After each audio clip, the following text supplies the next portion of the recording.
ভাবুন তো, পৃথিবীর সবথেকে বিধ্বংসী বোমাটা একটা সাধারণ ট্রাকের ভেতর লুকিয়ে আছে, আর সেই ট্রাকটা মহাসড়ক দিয়ে ছুটে চলছে। পারমাণবিক বোমা একটা মাত্র বিস্ফোরণেই যে অত্র পুরো শহরকে মাটির সাথে মিশিয়ে দিতে পারে। একটু ভুল হলে কি হতে পারে কখনো ভেবে দেখেছেন?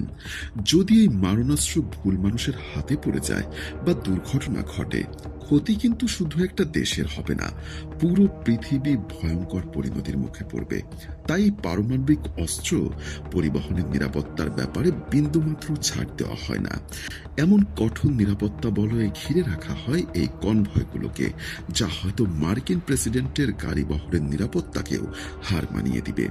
কিভাবে আমেরিকা তাদের পারমাণবিক বোমাগুলোকে এক জায়গা থেকে আরেক জায়গায় হস্তান্তর করে, কিভাবে গুপ্তভাবে এবং দুর্ভেদ্য নিরাপত্তার মাধ্যমে যুক্তরাষ্ট্রের পারমাণবিক অস্ত্রগুলো বহন এবং নিরাপত্তা দেওয়া হয়, এই মিশন যেন কোনো থ্রিলার সিনেমার দৃশ্য, কিন্তু এটা সম্পূর্ণ বাস্তব। চলুন এবার সেই গোপন নিরাপত্তা ব্যবস্থার রোমাঞ্চকর গল্পটা উন্মোচন করা যাক। আমেরিকার পারমাণবিক অস্ত্রবাহী গাড়িবহর যখন রাস্তায় বের হয়, তখন দূর থেকে মনে হতে পারে কোনো ভিআইপি বা রাষ্ট্রপ্রধানের গাড়িবহর যাচ্ছে। আসলে এর গুরুত্ব তার চাইতেও বেশি। এই কনভয়ের সামনে পেছনে থাকে পুলিশের টহল গাড়ি, যারা ট্রাফিক আটকে রাস্তা পরিষ্কার করে দেয়, যেন প্রধান বহর বাধাহীনভাবেই এগোতে পারে। সাধারণ মানুষ বুঝতেও পারে না যে আসলে এখান দিয়ে কি যাচ্ছে। পুলিশের গাড়িগুলোর ঠিক পেছনেই থাকে আসল নিরাপত্তা বহর। কালো রঙের শক্তিশালী সাঁজোয়া যানগুলো চারিদিক থেকেই সেই পারমাণবিক ট্রাকটাকে ঘিরে রাখে। সাধারণত একটা ট্রাকের সঙ্গে প্রায় 5টা সশস্ত্র সাঁজোয়া গাড়ি থাকে, এবং আরো দুটো এগিয়ে গিয়ে 1 কিলোমিটার সামনের রাস্তার পরিস্থিতি নজরদারি করে। এই বিশেষ সাঁজোয়া গাড়িগুলো দেখতে সাধারণ সিআইভির মতো হলেও বাস্তবে ছোটখাটো ট্যাঙ্কের মতো সুরক্ষিত। এগুলোকে শুধু বুলেট প্রুফ বললে কম বলা হবে, কারণ গাড়ির গায়ে এত মজবুত বম যে সাধারণ বুলেট তো দূরের কথা, ভারী অস্ত্রের আঘাত এরা সহ্য করতে পারে। প্রতিটা সাজোয়া গাড়িতে থাকে 4 থেকে 6 জন করে সুউচ্চ প্রশিক্ষিত ফেডারেল এজেন্ট, যারা এই গাড়ি বহরের নিরাপত্তার দায়িত্বে নিয়োজিত। তাদের হাতে থাকে হ্যান্ডগান, শটগান থেকে শুরু করে স্বয়ংক্রিয় অ্যাসল রাইফেল পর্যন্ত, এবং সেই সাথে প্রচুর গোলাবারুদ তো আছেই। প্রতিটা সাজো আজানের ছাদেও প্রয়োজনে ব্যবহারের জন্য বসানো থাকে অটোমেটিক মেশিন গান। ভাবুন, একটা চলন্ত দুর্গের মতো এই গাড়িগুলো সারাক্ষণ তটস্থ প্রস্তুত থাকে মুহূর্তের নোটিসে পাল্টা আঘাত হানতে। এই সাজোয়া জানানগুলোর গায়ে জায়গায় জায়গায় ফায়ারিং পোর্ট থাকে, যেখান দিয়ে ভেতরের এজেন্টরা গাড়ি থেকে বের না হয়েও বাহিরের লক্ষ্যবস্তুকে গুলি ছুটতে পারে। ফলে বহর চলাকালীন পথে কোনো সন্দেহজনক আক্রমণ ঘটলে এজেন্টরা মুহূর্তের ভেতর থেকে গুলি ছুড়ে জবাব দিতে পারে।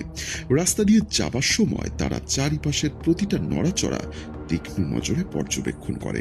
সবচেয়ে ছোট অস্বাভাবিক কিছু দেখলেও সেটা দলগত রেডিওতে সবাইকে জানিয়ে সতর্ক করা হয়। আসলে পুরো কনভয়ের প্রতিটা যান একে অপরের সাথে বিশেষ নিরাপত্তায় রেডিও নেটওয়ার্কের মাধ্যমে সর্বক্ষণ সংযুক্ত থাকে। এই গোপন রেডিও যোগাযোগ একাধিক পৃথক চ্যানেলের মাধ্যমে পরিচালিত হয়। একাধিক চ্যানেল ব্যবহারের উদ্দেশ্য হলো শত্রুপক্ষ যদি একটা ফ্রিকোয়েন্সি জ্যামও করে, তবু যেন অন্য চ্যানেলে বহরের এজেন্টরা পরস্পরের সাথে কথা বলতে পারে এবং সাহায্যের জন্য ডাকতে পারে। উদাহরণ হিসাবে, একটা চ্যানেলে সব সাজোয়া গাড়ি নিজেদের মধ্যে আক্রমণ হলে কি করবে তা সমন্বয় করে, আরেকটা চ্যানেলে সামনের দূরবর্তী স্কাউট গাড়িগুলোর পরিস্থিতির আপডেট দেওয়া হয়, এবং তৃতীয় একটা চ্যানেলে কেন্দ্রীয় নিরাপত্তা কক্ষের সাথে সব সময় যোগাযোগ করা হয়। আলাদা আলাদা কোড নেম এবং এনক্রিপ্টেড ভাষায় কথা বলা হয়, যাতে এর অর্থ বাহিরের কেউ বুঝতে না পারে।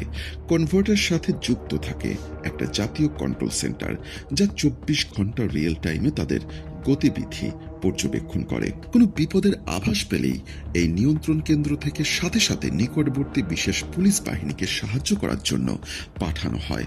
তবে অতিরিক্ত বাহিনী এলেও সরাসরি কনভয়ের এজেন্টদের সঙ্গে তারা মিশে যেতে পারে না। প্রথমে গোপন কোড মিলিয়ে তাদের পরিচয় নিশ্চিত করতে হয়। নিয়ন্ত্রণ কেন্দ্র থেকে আসা বাহিনী এবং কনভয়ের এজেন্ট উভয় পক্ষের কাছে বিশেষ কোডওয়ার্ড পাঠানো হয়। নিয়ন্ত্রণ কেন্দ্র থেকে আসা বাহিনী এবং কনভয়ের এজেন্ট উভয় পক্ষের কাছে বিশেষ কোডওয়ার্ড পাঠানো হয় গোপন সংকেতের মাধ্যমে। ঘটনাস্থলে পৌঁছে দুপক্ষ পরস্পরকে সেই কোড ওয়ার্ড জানায় এবং সেটা যাচাই করে নেয়। কোড মিললে তবেই তারা একসাথে অভিযান চালাবে। যদি না মেলে তবে নবাগত দলকে অবিলম্বেই শত্রু ভেবে প্রতিহত করা হবে। এই পদ্ধতির কারণ একটাই, যেন কোনো হামলাকারী ভুয়া পুলিশ বা ভুয়া শূন্য সেজে কনভয়ের কাছে এসে বিশ্বাস ভাঙতে না পারে। এবার আসি মূল ট্রাকটার গল্পে। যে ট্রাকটা এই মহাবিধ্বংসী বোমা বহন করে সেটা দেখতে অন্যান্য বড় ট্রাকের মতোই সাদামাটা মনে হতে পারে, কিন্তু এটা মোটেও কোনো সাধারণ ট্রাক না। এটার পুরো দেহটাই বিশেষভাবে তৈরিকৃত ইস্পাতের কঠিন বর্মে ঢাকা। কোনো সাধারণ যন্ত্র দিয়ে এই ট্রাকের গায়ে ছিদ্র করা বা কাটা প্রায় অসম্ভব। এমনকি ভয়াবহ দুর্ঘটনা বা বিস্ফোরণেও এর গায়ে সহজে ফাটল ধরবে না। যদি একে আগুনের মাঝেও ফেলে রাখা হয় তাহলে ট্রাকের ভেতরে যে পারমাণবিক বস্তু আছে তা বেশ কয়েক ঘন্টা পর্যন্ত নিরাপদে থাকবে। এতটা থার্মাল প্রোটেকশন দেওয়া থাকে এর গঠনে। চালকের কেবিনটাও সম্পূর্ণ বুলেট প্রুফ এবং বোমা প্রুফ। বাহিরের দিক থেকে এর দরজা খোলার কোনো উপায় নেই। কেবিনের দরজা কেবল ভেতর থেকেই খুলবে। ট্রাকটার ওজনও অন্যান্য সাধারণ ট্রাকের তুলনায় অত্যন্ত বেশি। শক্ত ইস্পাতের বম আর বিশেষ কিছু যন্ত্রপাতির কারণে এই ট্রাক দানবের মতো ভারী। অতিরিক্ত ওজনের কারণে খুব দ্রুত গতিতে ছুটতে বা মোড় নিতে এই ট্রাকটা কিছুটা ধীরগতি বা আপাত দৃষ্টিতে একটা দুর্বলতা মনে হতে পারে, কিন্তু এর মধ্যে লুকিয়ে আছে আর একটা চমকপ্রদ ফাঁদ। ধরুন সমস্ত প্রতিরক্ষা ব্যবস্থা ভেদ করে কোনোভাবে আক্রমণকারীরা ট্রাকটার নিয়ন্ত্রণ নিয়ে নিল। তারা যদি ট্রাকটা ছিনতাই করে দ্রুত পালাতে চায় তবে সঙ্গে সঙ্গে সক্রিয়ভাবে ট্রাকের বিশেষ স্বয়ংক্রিয় আটক ব্যবস্থা, ট্রাকটার চাকা এবং এক্সেলের সাথে লাগানো আছে বিশেষ বিস্ফোরক চার্জ, যার নির্দিষ্ট সংকেত পেলেই মুহূর্তের মধ্যেই বিস্ফোরিত হয়। এর ফলাফল হলো ট্রাকের চাকা ভাগে ভাগে বিচ্ছিন্ন হয়ে যায়। চাকার ধারা আলাদা হয়ে গিয়ে পুরো ট্রাক মাটিতে ঢলে পড়ে। এই বিশাল ওজনের ট্রাক তখন চাকা ছাড়া 1 ইঞ্চিও সরানো যাবে না। অর্থাৎ জোর করে ছিনতাইয়ের চেষ্টা করা মাত্রই ট্রাক নিজে থেকেই নিজেকে স্থির করে দিবে, হামলাকারীদের হাত থেকে পালানোর পথ কেড়ে নিবে। কিন্তু এত কিছুর পরেও ট্রাকের ভেতরে থাকা পারমাণবিক বোমাটা তখনও এক নিরাপদ কন্টেনারে তালাবদ্ধ থাকে।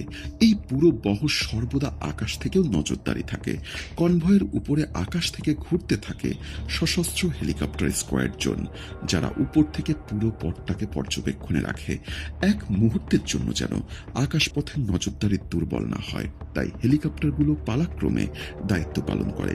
একটা হেলিকপ্টারের জ্বালানি কমে এলে আগেভাগেই আরো দুটো হেলিকপ্টার তার জায়গা দখল করে নেয়। এই হেলিকপ্টারগুলোর মধ্যেও থাকে অতিরিক্ত বিশেষ বাহিনী। যদি বহর কোনো মারাত্মক হামলার মুখে পড়ে তখন আকাশ থেকে কমান্ডো দল দ্রুত অবতরণ করে পরিস্থিতি সামাল দেবে বলে। সব মিলিয়ে এমন নিশ্ছিদ্র নিরাপত্তা ব্যবস্থা তৈরি করা হয়েছে যে এই কনভয়ের ধারের কাছেও ভিলেনদের পৌঁছানো প্রায় দুঃসাধ্য। এটা যতটা অবিশ্বাস্য শোনায়, সত্যি এটা একদম বন্ধ করা নিরাপত্তা বলয়, যা পৃথিবীর সব থেকে ধ্বংসাত্মক অস্ত্রগুলোকেও ভুল মানুষের হাত থেকে রক্ষা করে রেখেছে। বন্ধুরা, আমাদের আজকের এই ঘটনাটি আপনাদের কেমন লেগেছে অবশ্যই কমেন্ট বক্সে জানাতে ভুলবেন না।